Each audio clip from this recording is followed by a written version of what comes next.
Teacher, ಇವತ್ತು ನಿಮ್ಮ ಹುಟ್ಟುಹಬ್ಬದ ಲೆಟರ್. ನಿಮ್ಮ ಬರ್ತಡೇ ಇವತ್ತು.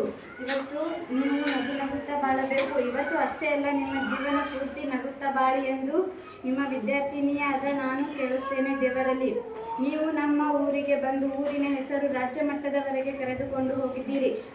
ನಿಮಗೆ ರಾಜ್ಯ ಪ್ರಶಸ್ತಿ ದೊರೆತಿದೆ ಮತ್ತು ರಾಷ್ಟ್ರ ಪ್ರಶಸ್ತಿ ಸಹ ದೊರೆಯಬೇಕು. ನಿಮ್ಮ ಋಣ ತೀರಿಸಲು ಸಾಧ್ಯವಿಲ್ಲ. ನೀವು ನಮಗೆ ಸಿಕ್ಕ ಅದ್ಭುತವಾದ ಗಿಫ್ಟ್. ನಿಮ್ಮನ್ನು ನಾವು ಎಂದೂ ಮರೆಯುವುದಿಲ್ಲ. ನಿಮ್ಮ ಜೊತೆ ಇದ್ದರೆ ಕಾಲ ಹೇಗೆ ಹೋಗುತ್ತದೋ ಗೊತ್ತಿಲ್ಲ.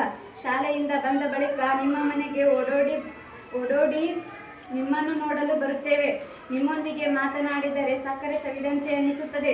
ನೀವು ಕಲಿಸಿದ ವಿದ್ಯೆ, ಬುದ್ಧಿ, ಸಂಸ್ಕೃತಿ, ಶಿಸ್ತು, ಸಮಯ ಪಾಲನೆ ಇವೆಲ್ಲದರ ಬಗ್ಗೆ ಹೇಳಿಕೊಟ್ಟಿದ್ದೀರಿ. ನಾವು ಆದರೆ ನಿಮ್ಮ ಹಾಗೆ ಆಗಬೇಕು. ನಿಮ್ಮ ಶಾಲೆಯ ಮಾದರಿ ಎಂದರೆ ನೀವು. ನಿಮ್ಮ ಮನೆಗೆ ಮಕ್ಕಳು ಬರುತ್ತಾರೆ. ಅವರ ಮೇಲೆ ಕೋಪ ತೋರದಂತೆ ಎಲ್ಲರಿಗೂ ಸಮಾನ ಪ್ರೀತಿ ನೀವು ನೋಡುತ್ತೀರಿ. ನೀವು ಶಾಲೆಯಲ್ಲಿ ಇಲ್ಲದವರೆಗೆ ಬರಲು ಕಾರಣ ನೀವು ಪಾಠ ಎಲ್ಲರಿಗೂ ತಿಳಿಯುವಂತೆ ಅರ್ಥಪೂರ್ಣವಾಗಿ ಹೇಳಿಕೊಡುತ್ತೀರಿ. ನಿಮ್ಮ ಬಗ್ಗೆ ಎಷ್ಟು ಹೊಗಳಿದರೂ ಸಾಲದು. ನೀವು ಇನ್ನೂ ಬೆಳೆಯಬೇಕು ಮತ್ತು ರಾಷ್ಟ್ರ ಪ್ರಶಸ್ತಿ ತೆಗೆದುಕೊಳ್ಳಬೇಕೆಂದು ಆ ದೇವರಲ್ಲಿ ನಾನು ಕೇಳಿಕೊಳ್ಳುತ್ತೇನೆ.